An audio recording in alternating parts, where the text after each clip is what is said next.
Керемет көңіл көтерген соң, сіз достарыңызбен үйіңізге қайтып бара жатырсыз. Үшеуіңде уақытты өте жақсы өткіздіңдер. Бұл күнді біраз жылдар бойы есте сақтайтын боласыңдар.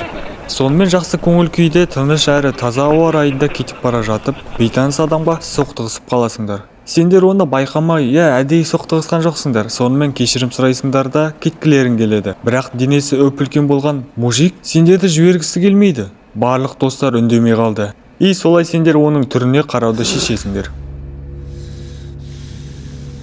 Оның денесі действительно үлкен, бұлшық еттерінде татуировкасы толып тұр. Ал түрі болса, мен сендерді оңайлықпен жібере қоймаймын, деп айтып тұр.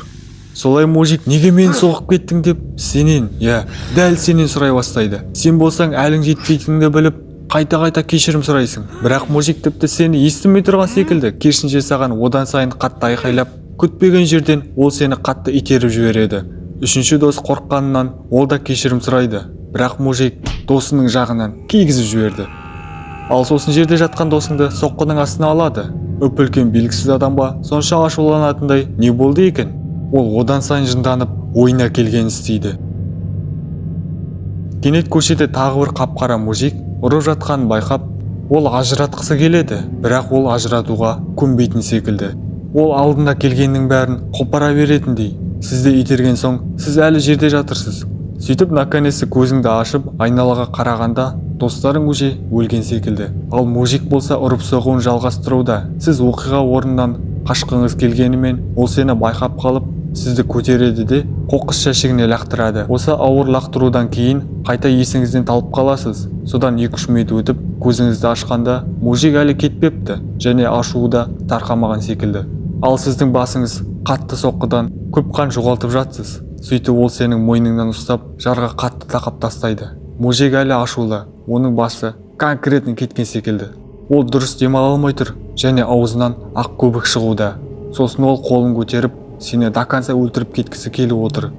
Сенің бар ойың, өмірім соңына жеткені ме? Неге мен бұлай қиналып жатырмын? Деп қана ойлайсыз. Бірақ бірдеңені байқап қаласыз. Оның қолындағы татуировка жыланы көрсе адам сенбейтін қозғалып жатыр. Ол мужиктің денесінде емес, терісінде жүрген секілді көрінді. Сен шошып кеттің. Бұл не, шын ба? Әлде мен қатты соққыдан миға қонбайтын галлюцинацияны көріп жатырмын ба? Деп таңғаласыз. Ал содан кейін мужик бар күшімен сіздің жағыңыздан қатты тұрады. Сен болсаң мұрнының және жақтың қалай сынып жатқан сезесің. Ал сосын біртүрлі жағдаймен мужиктің терісіндегі жылан қозғалып жылжып келіп, сенің аузыңа жақындай түседі. Жылан сенің мойныңнан денеңе өтіп жылжи жөнеледі. Ал денеңмен жүргенде сен қатты ауырсынуды сезінесің. Қалай айтсам болады, мың инемен сенің денеңнен тесіп өтіп жатқан секілді. Кенет мужик сені жібереді. Және оның түріне қарасаң, ашу ызасы тарқағандай. Ол өзінің қолындағы татуировкасының жоғалғанын көріп қуанып кетеді. Оның беті қуаныштан жымиып, солай қай жаққа екені белгісіз жүгіріп кетіп қалады.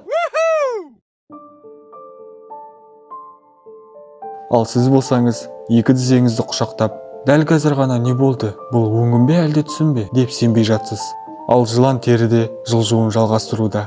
Бәріңе сәлем, мен SCP таныстырушы. Жаңағы жағдайды көріп ойлап отқан боларсыздар. Ой, бұл жай татуировка болар деп. Жоқ, қателестіңіздер. Бұл тірі жануар, жылан тәріздес тіршілік. SCP-021. Ал лақап аты терідегі жылан. SCP-021 паразит секілді тіршілік болып табылады. Ол белгілі бір адамның терісіне еніп, оны өз жоспарларына пайдалана алады. Қысқасы, ол адамның денесіне енсе, адамды толықтай басқаруға дәрмені жетеді. Ал оның сыртқы бейнесі тура айдаһарға ұқсас. Көлемі 1 метр 2 сантиметрді құрайды. Бұның ең ғажайып әрекеті, ол адам денесінде кәдімгі шын өмірдегідей қозғала алады. Осы арқылы басқарады. Сонымен қатар адам денесінде жай қозғалумен қоймай, өте қатты ауырсыну туғызады. Инемен жіпті теріден өткізіп, лазермен теріні тескендей. Сонымен қатар қызықты жайт, бұл айдаһар егер адамда тату болатын болса, SCP татуларды жеп қояды. Қызық, депиляцияның өзі керек емес дейсің ғой да. Ал егер ол иесінің барлық татуировкасын жеп қоятын болса, ол адам терісінде болатын меланинді тұтына бастайды. Меланин адам денесінде кездесетін табиғи пигментке жатады. Ал сосын ол барлық тату және терідегі меланиннің бәрін жеген соң адам терісінде өзгерістер орын алады. Көргендеріңіздей денеде аппақ жарақаттар қалдырып кетеді. Ал бұндай жағдайда мысалға егер теріде тату жоғалып бастаса, осы уақытта теріге жеміс-жидектердің немесе түрлі жануарлардың суретін салып тастау қажет. Сол кезде SCP-021 оларды жемейді және терідегі меланин пигментінде тиіспейді. Ол жай тері ішінде жылжып жүре беретін болады. SCP-021 бір адамға қадалып қалмайды, яғни оның терісінде өмір сүре бермейді. Ол өз иесінен басқа адамға кете береді. Егер қаласа әрине. Ал басқа иеден келесі организмге өту үшін тек физический жағдаймен беріледі. Ол адамды қатты ызаландырып, қолды басқа адамның терісіне жақындатып тұрады. Осылай 5 секунд ішінде жаңа иеге ие болады. Сонымен қатар ол адамның денсаулығына немесе бір жері ауырады-ау деп таңдамайды. Себебі ол адамның ішінде емес, адамның тікелей терісінде өмір сүретін тіршілік.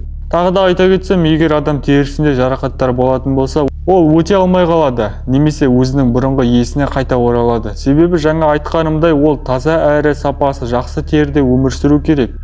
Бұның ең біртүрлілеу қабілеті, егер оның үстемдік етіп отырған иесі өлетін болса, ол сол денеде өмір сүруін жалғастырады. Ал ең белгісіз ақпарат, SCP-021 адамнан басқа тірі жанға ауысуы белгісіз. Мүмкін ол басқа жануарлармен де байланыса алады, тек ол адамның терісінде ұзақта өмір сүретіндей. Ал сен өзің бұл туралы қалай ойлайсың? Егер алдағы уақытта жануардан белгілер табылса, онда бұл сирек кездесетін жағдай болатын еді.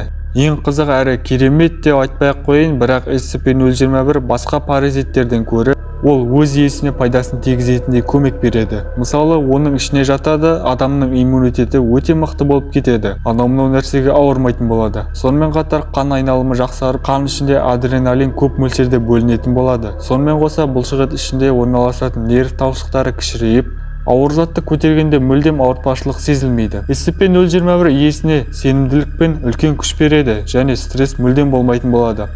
Тағы айта кетсем, адреналинмен қоса адамның бойындағы тестостерон гормоны да көбейіп, осының арқасында адам ашушаң келеді және алдына келгеннің бәрін қопаратын болады.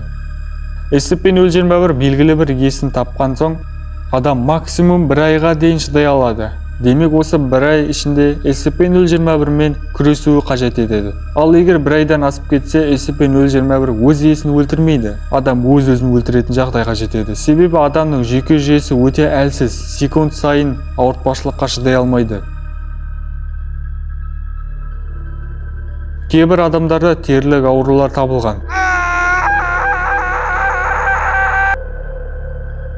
SCP-021 SCP фондының D-139 бөлмесінде қамалған.